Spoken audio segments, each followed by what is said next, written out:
ये सत्य है कि कुछ रास्ते आपको अकेले ही तय करने पड़ते हैं। ना कोई रिश्ता, ना कोई मित्र, बस आप स्वयं और आपकी ईश्वरीय शक्ति, आपका ईश्वर।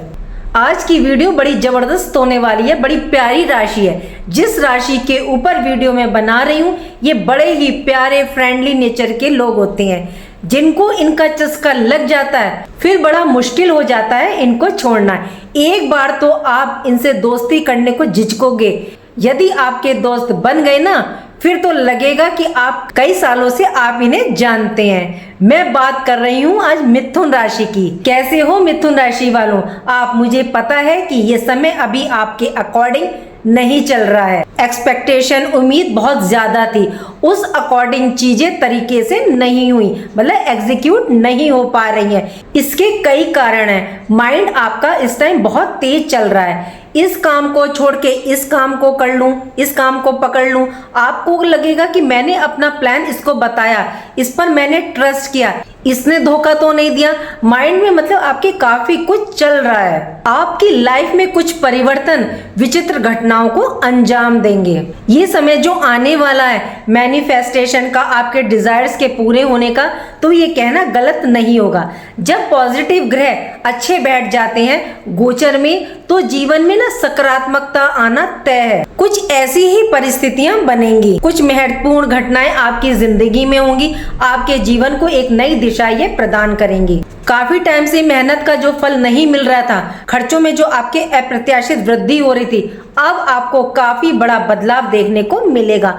संघर्ष में आपके रोक लगेगी। मिथुन राशि वाले जात को आपको यहाँ कुछ सावधानियां जरूर रखनी है, वह भी मैं आपको आगे बताऊंगी। चलिए जानते हैं ग्रहों का क्या शुभ और अशुभ प्रभाव आप पर पड़ेगा, किन बातों का आपको ध्यान रखना है। मिड मई के बाद, 11 मई के बाद आपके व्यक्तित्व में ऐसा निखार आने वाला है, आप पैसों को, रिश्तों को अपनी ओर आकर्षित करेंगे। ये समय पुरानी योजनाओं पर वर्क करने का है और उन्हें इम्प्लीमेंट करने का है। जय माता दी, मैं हूँ एस्ट्रोलॉजर नीलू चौधरी और मेरे चैनल ग्रहों की माया में आपका स्वागत है। मिथुन राशि के जातकों, देखिए अब आप कहेंगे कि ये वीडियो मैंने आपको 1 मई से क्यों नहीं बनाई, 11 मई के बाद क्यों बना रही हूँ। देखिए जो भी ग्रहों का गोचर स्थिति परिवर्तित होगी, जो राशि परिवर्तन देखने को मिलेगा, वो 11 मई के बाद ही देखने को मिलेगा। अप्रैल के महीने से ग्रहों की गोचर स्थिति अभी तक सेम ऐसे ही चली आई, तो 1 तारीख से बनाने का कोई मतलब नहीं था। अब आपके प्लैनेट, नक्षत्र सब चेंज हुए हैं, राशि परिवर्तन हुए, तो मई के महीने का जो रिजल्ट है वो आपको अब देखने को मिलेगा।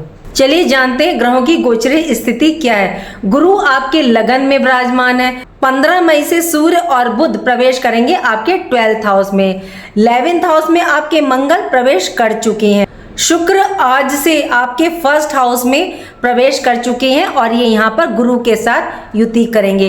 राहु आपके 9th हाउस में है। केतु ठीक 180 डिग्री पर आपके 3rd हाउस में विराजमान है और 10th हाउस में आपके शनि देव विराजमान है।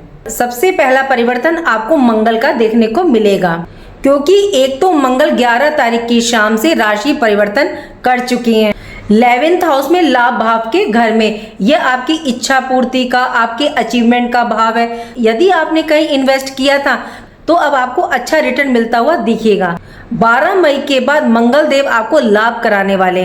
कहीं कोई पैसा आपका अटका हुआ था या आपने किसी को उधार दिया था, तो मंगल पूरी संभावनाएं बना रहे हैं कि आपको प्राप्त हो जाए, लेकिन आपको इस समय एफर्ट्स डालने पड़ेंगे, मतलब ट्राई तो करना पड़ेगा। मंगल इस वर्ष के सेनापति हैं, तो आपकी सोशल कनेक्टिविटी को ये बढ़ा रहे हैं। आपके कॉन्टेक्ट बढ़ेंगे जो भविष्य की नींव रखेंगे, जो आपके लिए कैरियर की दृष्टि से काफी उत्तम रहने वाले हैं। डिसीजन इस टाइम आपके सही रहेंगे। निर्णय लेने की क्षमता आपकी स्ट्रांग होगी। जो डिसीजन आप जॉब, बिजनेस के पर्पज से लेंगे, आपके लिए बेस्ट रहेंगे। मंगल अग्नि तत्व ग्रह है, हमारे अंदर एक्साइटमेंट, गुस्सा आ जाता है, तो बस यही आपको ध्यान रखना है, जिससे नेगेटिव रिजल्ट से आप बच जाओ। तो कैसे? मंगल की एक्साइटमेंट एनर्जी आपके 11th हाउस में रहेगी, तो मित्र, फ्रेंड सर्कल, बड़े भाई बहन के साथ आपका विवाद हो सकता है, जिससे आपके काम बिगड़ेंगे।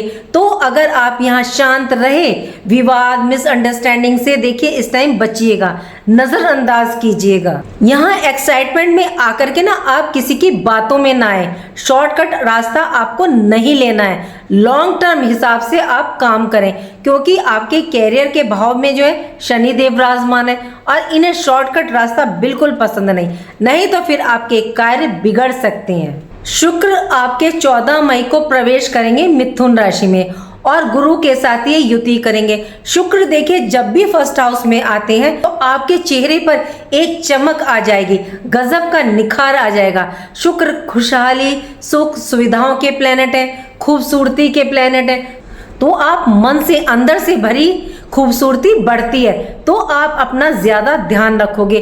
आप अपनी पर्सनैलिटी ग्रूमिंग पर ज़्यादा ध्यान देंगे। आपको इस टाइम सेल्फ रियलाइजेशन होगा, आप खुद का ध्यान रखेंगे। सेहत आपकी अच्छी रहेगी। मीडिया से संबंधित आपका कार्य है, सोशल मीडिया इन्फ्लुएंसर है, तो ये बेस्ट टाइम है आपके लिए। काफी टाइम से जो आपका फोकस खुद पर से हटा हुआ था, अब 14 मई के बाद आपका स्वयं पर होगा कि मैं कैसे अपने कार्य की रूपरेखा बनाऊं, क्या करूं, क्या डिसीजन लूं, क्या रिश्ते चुनूं अपने लिए। इस टाइम पूरा फोकस अपनी सोच निर्णय पर रहेगा। आप इस टाइम अपनी लाइफ स्टाइल में चेंज देखेंगे। ध्यान क्या रखना है, शुक्र जो है आलस को बढ़ाते हैं। टालने की प्रवृत्ति कार्य में आपके आ सकती है कि आज नहीं, चलो कल कर लूंगा। आप टाइम को मतलब वेस्ट कर सकते हैं कि चलो आज घूम आते हैं, काम बाद में कर लेंगे, लेकिन इस समय को आपको हाथ से नहीं जाने देना है। इस टाइम का पूरा आपने यूज करना है। काम पर फोकस करें, इस समय का इस्तेमाल करें, वरना बाद में सिर्फ पछतावा रह जाएगा कि काश ये कर लेते। फिर रह जाती हैं तो सिर्फ यादें, काश ऐसा, काश वैसा। अपने कार्यों की रूपरेखा बनाकर योजनाबद्ध तरीके से आप इम्प्लीमेंट करें। स्वास्थ्य वैसे तो देखिए आपका ठीक रहेगा, लेकिन खान पान का ध्यान रखिएगा। मीठी चीजें, जंक फूड, ऑयली मतलब थोड़ा सा कम खाएं। शुक्र आपके पंचम भाव के स्वामी हैं, तो संतान से जुड़ी कोई खुशखबरी आपको मिल सकती है। संतान की चिंताएं आपकी दूर होंगी। संतान की चिंताओं से इस समय आप मुक्त होंगे। पंचम भाव आपकी लव लाइफ का, तो ये समय रीयूनियन का है। ब्रेकअप हो गया, आप चाह रहे हैं कि वह वापस आ जाए आपकी लाइफ में, तो उनको रिग्रेट होगा और आपकी लाइफ में वापस आएगा या आएगी। आप कोशिश कीजिएगा। स्टूडेंट्स के लिए ये टाइम बहुत ही बेस्ट है। कोई डिसीजन आप ले रहे हैं तो ले लीजिए, वो करेक्ट रहेंगे। सीखने की क्षमता आप में बढ़ेगी। इस टाइम आपको कोई ऐसा गुरु मेंटोर मिल सकता है जो आपकी लाइफ को, गोल्स को अचीव करने में मतलब आपकी हेल्प कर सकता है। यदि स्टूडेंट्स का कोई एग्जाम है या कोई कंपटीशन है तो उसमें आपको सफलता 100% मिलेगी। बात करें सूर्य और बुध की, तो 15 मई को सूर्य और बुध प्रवेश करेंगे आपके 12th हाउस व्यय भाव में। यदि आप काफी टाइम से विदेश जाने की सोच रहे थे, प्लान कर रहे थे, तो अब आपका प्लान रंग लाएगा। यदि आप MNC कंपनी में कार्यरत हैं, एक्सपोर्ट इंपोर्ट का कार्य है, तो आपको रिजल्ट प्राप्त होगा। यदि आप रिसर्च के क्षेत्र में हैं तो यहाँ पॉजिटिव रहेगा आपके लिए। आपके लिए ध्यान क्या रखना है, आपके खर्चे और वह इस टाइम बढ़ रहे हैं और काफी बढ़ते दिख रहे हैं। मेंटली टेंशन आपको रह सकती है। आप इस टाइम एकांत में रहना पसंद करेंगे, अच्छा भी है। थोड़ा सा इस टाइम मेडिटेशन कीजिएगा, मेडिटेशन करना अच्छा भी रहेगा आपके लिए। गुरु आपके फर्स्ट हाउस में और ये 2 जून के बाद आपके धन भाव में अपनी उच्च राशि कर्क में प्रवेश करेंगे। आपका कॉन्फिडेंस लेवल इस टाइम बढ़ेगा। गुरु आपके भाग्येश है, तो सक्सेस आपकी लाइफ में डेफिनेटली प्राप्त होगी। यदि ईगो अहंकार आया तो सफलता आपके हाथ से चली जाएगी, फिसल जाएगी। गुरु और शुक्र की कृपा बनी रहे आप पर, तो आपको अहंकार घमंड बिल्कुल भी नहीं करना है। पिता के स्वास्थ्य का देखिए थोड़ा सा ध्यान रखिएगा। गुरु और शुक्र की युति को देखिए कहा जाता है कि ये शत्रुता का भाव रखते हैं, लेकिन ये दोनों गुरु हैं, ब्रह्मांड के सबसे पॉजिटिव प्लेनेट हैं। थोड़ा सा ये क्या करते हैं, थोड़ा सा डिसीजन लेने में ना कंफ्यूजन पैदा करते हैं। वो गुरु अपने हिसाब से बोलते हैं, वो गुरु अपने ज्ञान के हिसाब से बोलते हैं, तो थोड़ा सा कंफ्यूजन रखते हैं, क्योंकि एक सात्विक गुरु है और एक तामसिक गुरु है। यदि आप सोच विचार कर अपनी बुद्धि विवेक से डिसीजन लेंगे तो 100% आपको सफलता मिलेगी। तो ये आपका विदेशों से कनेक्शन बनवा सकते हैं, आपकी क्रिएटिविटी से, स्किल से आपकी विदेशी आमदनी हो सकती है, सोशल मीडिया से आपको इनकम बढ़ सकती है। मैरिड लाइफ आपके लिए बेस्ट रहने वाला है। इस टाइम आपकी बॉन्डिंग अच्छी रहेगी, आकर्षण अच्छा रहेगा, तो आपके लाइफ पार्टनर की उन्नति होगी इस दौरान। पब्लिक इमेज के लिए भी काफी अच्छा बेस्ट टाइम है ये। ध्यान रखिएगा, राहु आपके ना 9th हाउस में, तो यहाँ आपको अपने पिता के स्वास्थ्य का ध्यान रखना पड़ेगा और यहाँ आपको धर्म अध्यात्म से जुड़ करके कार्य करने पड़ेंगे। थोड़ा सा चैरिटी वगैरह आपको करना पड़ेगा। सोच विचार करके कार्य कीजिएगा, डिसीजन सोच समझ के लीजिएगा, शॉर्टकट रास्ते की तरफ नहीं जाइएगा। बात करें शनि देव की, तो शनि आपके लिए रक्षा कवच बना रहे हैं। शनि काफी समय से देखिए पीड़ित थे, पहले ये सूर्य से पीड़ित थे, फिर मंगल से विस्फोटक योग बना रहे थे। अब शनि क्या स्वतंत्र है आपको रिजल्ट प्रदान करने के लिए, और ऊपर से 17 मई को ये रेवती नक्षत्र में प्रवेश कर रहे हैं। आपके लिए और भी बेस्ट है क्योंकि उस नक्षत्र के स्वामी बुध हैं, आपकी राशि के स्वामी। तो शनि अब हमारे कर्मों का फल हमें प्रदान करेंगे। शनि आपके जीवन में, कार्य क्षमता में ये स्थिरता लाने वाले हैं। अब आप डिसिप्लिन के साथ रहेंगे। 17 मई के बाद ये आपके कैरियर को बूस्ट करने का काम करेंगे, ग्रोथ देखने को मिलेगी। लेकिन हाँ, मेहनत तो आपको करनी पड़ेगी और ये करवाएंगे भी, लेकिन पहले ये परीक्षा लेते हैं, फिर उसका रिजल्ट ये आपको फल उसका प्रदान करते हैं। धैर्य बना करके रखिएगा। शनि काल पुरुष की कुंडली में 10th हाउस के ही स्वामी है, तो जॉब ऑफर आपके आ सकते हैं। दूसरे स्टेट शहर से भी देखिए आ सकते हैं। देखिए विदेश का मतलब दूसरे शहर स्टेट से भी होता है, मतलब अपनी जन्मभूमि से दूर। ध्यान रखिएगा, आपको सफलता आपके घर से दूर जा करके ही मिलेगी। आपको कंफर्ट जोन से इस टाइम बाहर निकलना पड़ेगा। जॉब करते हैं, बिजनेस है आपका, जितना आप इस टाइम ट्रैवल करेंगे आपको उतना ही अच्छा लाभ यहाँ मिलेगा।